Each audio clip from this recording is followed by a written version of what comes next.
अस्सलाम वालेकुम नाज़रीन, मैं हूं एहतशाम कियानी। आप मेरा यूट्यूब चैनल देख रहे हैं। इस्लामाबाद हाई कोर्ट में साइफर केस में आज बहुत बड़ी पेशरफ्त हुई है। एक नया मामला अदालत में खुल गया जिस पर FIA प्रोसिक्यूटर जो कि FIA के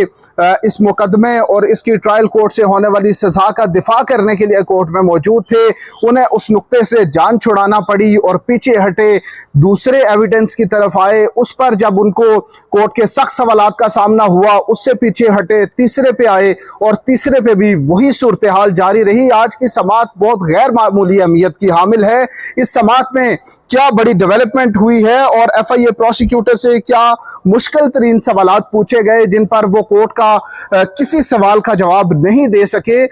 इससे पहले भी आपको बताया था कि FIA प्रोसिक्यूटर अभी तक किसी नुक्ते पर अदालत को मुतमईन नहीं कर सके। आज भी वो सूरत हाल उसी तरह से जारी रही। कंपैरेटिवली मैं आपको इसलिए ये बात कह रहा हूं कि सलमान सफदर जो कि इमरान खान के वकील हैं, जब उनके दलाइल चल रहे थे तो अदालत मैक्सिमम नुकात पर उनके साथ मुत्तफिक और उनके उस नुक्ते से मुतमईन दिखाई देती थी। उसके बाद रिमार्क्स भी आते थे। एक नुक्ते पे तो चीफ जस्टिस आमिर फारूक ने कहा कि जो 10 साल सजा है उस पे आपने कोर्ट को मुतमईन कर दिया और वो सजा अपेरेंटली कोर्ट के ये रिमार्क्स थे कि वो बरकरार नहीं रह सकेगी, क्योंकि चीफ जस्टिस आमिर फारूक ने कहा था कि सलमान सफदर साहब आपने हाथी निकाल लिया है, अब उसकी दुम बाकी रह गई है, वो भी निकाल दें। FIA प्रोसिक्यूटर मुश्किल में दिखाई देते हैं। आज की समात का बड़ा अहम अहवाल है, आपके साथ तफसीली तौर पर शेयर करेंगे और उसके बाद ये भी बताएंगे कि इमरान खान की एहलिया बुशरा बीबी के खिलाफ जो एक इंप्रेशन दिया जा रहा था कि कोई डील हो गई और उन्हें बनी गाला मुंतकिल किया गया, अब उसका भी कला कमा हो गया है। उसकी क्या डिटेल्स हैं वो भी आपके साथ शेयर करेंगे। आपको बताएं कि अदालती समात का आगाज हुआ तो FIA प्रोसिक्यूटर ने कोर्ट को कहा कि आज मैं इलेक्ट्रॉनिक एविडेंस यानी जो इलेक्ट्रॉनिक शवाहिद हैं, शहादतें हैं, उनके काबिल कबूल और काबिल कोर्ट में एडमिसिबिलिटी पे आज कोर्ट को कन्विंस करने के लिए आर्ग्यूमेंट्स करूंगा, क्योंकि गुज़िश्ता समात पे उन्होंने इमरान खान के एक ARY TV की एंकर मारिया मेमन के साथ इंटरव्यू में दिए गए बयान का हवाला दिया था। इमरान खान, शाह महमूद कुरैशी, असद उमर और आजम खान की एक ऑडियो लीक हुई थी, उसकी एडमिसिबिलिटी पे भी उन्होंने बात करनी थी। तो उन्होंने बताया कि ये ऑडियोज या ये इमरान खान की गुफ्तगू है। एक इमरान खान का अपने YouTube चैनल पे की गई गुफ्तगू जो थी उसका भी बताया गया था। तो आज इन तमाम इलेक्ट्रॉनिक एविडेंस जो हैं इनकी एडमिसिबिलिटी कोर्ट में उन्होंने प्रूव करनी थी। तो उन्होंने कहा कि गवाहों का बताया, एक्सपर्ट्स का बताया कि जो एक्सपर्ट्स कोर्ट में पेश हुए और उन्होंने क्या क्या बताया, उस हवाले से वो कोर्ट को आगाह कर रहे थे। तो चीफ जस्टिस आमिर फारूक ने पूछा कि क्या ये लोग जिनका आप हवाला दे रहे हैं ये एज एन एक्सपर्ट कोर्ट में पेश हुए या वो बतौर गवाह पेश हुए। तो उन्होंने बताया कि एज एक्सपर्ट पेश हुए। तो चीफ जस्टिस ने कहा कि मरियम नवाज केस में भी हमने ये लिखा था कि जो एक्सपर्ट पेश होगा उसने अपनी एक्सपर्टीज भी बतानी है कि उसकी स्पेशलिटी क्या है, किस में उसको एक्सपर्टी, किस एरिया ऑफ वर्क में उसको हासिल है। तो इस हवाले से भी आपने बताना था। जब FIA प्रोसिक्यूटर ने कहा कि इमरान खान, शाह महमूद कुरैशी, असद उमर और आजम खान की एक लीक्ड ऑडियो सामने आई और FIA को उसकी इंक्वायरी के लिए लिखा गया, तो उस पर जस्टिस मियां गुल हसन औरंगजेब ने सवाल किया कि लीक्ड ऑडियो, ये ऑडियो किसने लीक की थी, कहां से आई थी। तो FIA प्रोसिक्यूटर ने पहले कहा कि किसी नामालूम शख्स की तरफ से ये ऑडियो इंटरनेट पर डाली गई थी और फिर उन्होंने एक अजहर नामी शख्स का हवाला दिया कि अजहर का वेरीफाइड ट्विटर अकाउंट है जिस पर यह वीडियो ऑडियो अपलोड की गई थी। तो जिस पर जस्टिस मियां गुल हसन औरंगजेब ने इस्तफसार किया कि क्या आप इंटरनेट पर आने वाली हर चीज को दुरुस्त तस्लीम कर लेते हैं। उन्होंने कहा कि मैं तो इंटरनेट पर हर चीज को दुरुस्त तस्लीम नहीं करता, इंटरनेट पर झूठ है जब तक किसी भी चीज की वेरिफिकेशन ना कर ली जाए, तस्दीक ना हो जाए कि ये दुरुस्त है।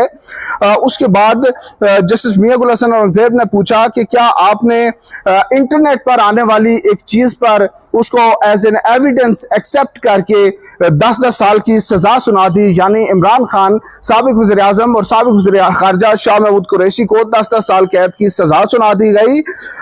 इस पर FIA प्रोसिक्यूटर ने कहा कि अजहर नामी शख्स का अकाउंट वेरीफाइड है ट्विटर पर और उसने वो ऑडियो अपलोड की थी। तो इस पर जस्टिस मियां गुल हसन औरंगजेब ने कहा कि क्या आपने उस अजहर नामी शख्स को बुलाकर उससे पूछा, इंक्वायर किया कि उस शख्स ने वज़ीर आज़म हाउस की ऑडियो किस तरह बग कर ली, और अगर उसने ये बग कर ली तो उसके बाद क्या उसमें ये जुर्रत भी है, वो ये हिम्मत करेगा कि उस ऑडियो को कोर्ट में पेश कर सके। फिर जस्टिस मियां गुल हसन औरंगजेब ने रिमार्क्स दिए कि ये अजहर तो बहुत ही काम का आदमी है, ये तो एसेट है या आगे एसेट हो सकता है। चीफ जस्टिस आमिर फारूक ने कहा कि मैनी वेज में वो एक एसेट का किरदार अदा कर सकता है। फिर जस्टिस मियां गुल हसन औरंगजेब ने कहा कि अजहर ने वज़ीर आज़म के घर में वज़ीर आज़म, वज़ीर खारजा और दीगर लोगों की होने वाली गुफ्तगू को बग कर लिया और उसके बाद उसे इंटरनेट पर भी डाल दिया। तो आप ये कह रहे हैं कि अजहर की जो ऑडियो है उसे दुरुस्त मान लिया जाए, लेकिन अजहर को छोड़ दिया जाए, उसे इंक्वायर या इन्वेस्टिगेट ना किया जाए। आपने उसके इंटरनेट पर आने वाली उस ऑडियो को दुरुस्त मान लिया और जस्टिस मियां गुल हसन औरंगजेब ने रिपीट किया कि आपने उस बुनियाद पर 10-10 साल कैद की सजा सुना दी। FIA प्रोसिक्यूटर ने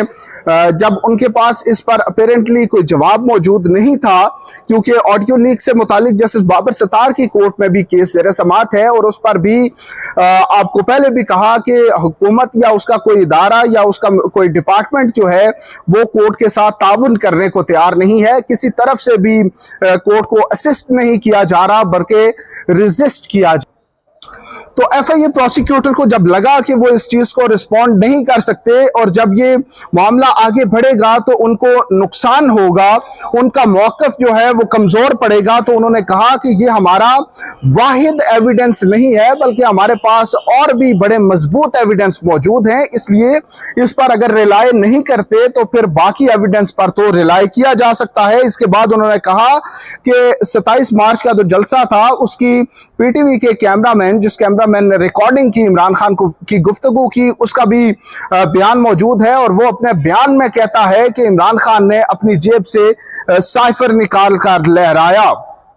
तो इस पर चीफ जस्टिस आमिर फारूक ने पहले तो ये कहा कि कैमरामैन इस हवाले से कैसे अपना बयान दे सकता है। कैमरामैन तो ये बता सकता है कि ये रिकॉर्डिंग जो उसके सामने पेश की जा रही है ये वही है जो उसने रिकॉर्ड की या वो नहीं है, इनमें से कोई उसका बयान हो सकता है। ये कैसे बयान कर सकता है कि उस वक्त इमरान खान ने अपनी जेब से साइफर निकाला या नहीं निकाला, वो मुतलका गवाह नहीं हो सकता, कोर्ट ये कहना चाह रही थी। इसके बाद जस्टिस मियां गुल हसन औरंगजेब ने कहा कि FIA आजम खान की बजाय कैमरामैन के बयान पर इन्हिसार करने लग गई है। क्या हम ये समझें कि FIA प्रोसिक्यूटर की टांगें कांप रही हैं कि अगर आजम खान का जो बयान है वो डिस्कार्ड कर दिया जाता है यानी जाया कर दिया जाता है, कोर्ट उसको एक्सेप्ट नहीं करती, तो फिर कैमरामैन के बयान को पर इन्हिसार करना शुरू कर दिया गया है। और एक वक्त पे जस्टिस मियां गुल हसन औरंगजेब ने FIA प्रोसिक्यूटर को तंजिया ये जुमला कहा कि कैमरामैन तो आपका स्टार गवाह है क्योंकि उसकी रेलेवेंसी नहीं बन रही। तो जस्टिस मियां गुल हसन औरंगजेब के इन रिमार्क्स के बाद FIA प्रोसिक्यूटर ने कहा कि हमारे पास इसके अलावा भी और एविडेंस मौजूद हैं। उन्होंने दफ्तर खारजा के एक डायरेक्टर का बयान पढ़कर सुनाया कि वो भी FIA की गवाह हैं, इकरा अशरफ नाम है, कि उन्होंने दफ्तर खारजा की तर्जुमान की जो ब्रीफिंग थी साइफर से मुतल्लिका उसका ट्रांसक्रिप्ट लिखा और वो अदालत में पेश हुई। अदालत में उनका वो जो बयान था वो रखा गया। तो जस्टिस मियां गुल हसन औरंगजेब ने कहा कि इकरा अशरफ तो कहती हैं कि उनका जो बयान लिया गया है वो हतमी बयान नहीं है, यानी इनकम्प्लीट बयान है। तो आप इनकम्प्लीट बयान पे किस तरह से रिलाय कर सकते हैं? उस पर FIA प्रोसिक्यूटर ने कहा कि गैर हतमी का ये मतलब नहीं है कि वो जल्दबाजी में बयान दिया गया, बल्कि वो ये कहती हैं कि मजीद भी कोई चीज़ ऐड की जा सकती है, जिस पर जस्टिस मियां गुल हसन औरंगजेब ने कहा कि वो बड़ा वाज़े लिखती है और जो इकरा अशरफ है उन्होंने ईमानदारी का मुजाहरा किया है और ये लिखा है कि FIA के तफ्तीशी ने उनसे जल्दबाजी में बयान लिया है और ये उनका हतमी बयान नहीं है। तो जस्टिस मियां गुल हसन औरंगजेब ने कहा कि मैं तो इनकंक्लूसिव कोई जो बयान होगा उस पर रिलाय नहीं करूँगा, क्या आप उस पर रिलाय करते हैं?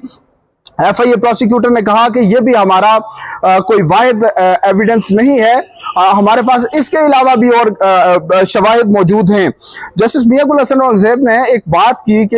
एहसन इकबाल ने एक बयान दिया है कि हम क्यूबा या नॉर्थ कोरिया नहीं बनना चाहते, यानी इमरान खान ने, एहसन इकबाल के बयान का ये कॉन्टेक्स्ट था कि इमरान खान ने पाकिस्तान को क्यूबा या नॉर्थ कोरिया बना दिया है, जिनके अमेरिका के साथ ताल्लुकात अच्छे नहीं हैं, तो हम वो नहीं बनना चाहते बल्कि हम अमेरिका के अलाय बनना चाहते हैं। तो उस पर जस्टिस मियां गुल हसन औरंगजेब ने कहा कि क्यूबा के सफीर ने उसका जवाब दिया है कि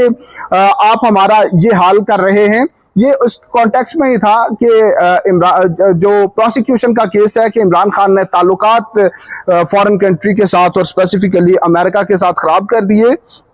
तो ये बयान था उनका। इसके बाद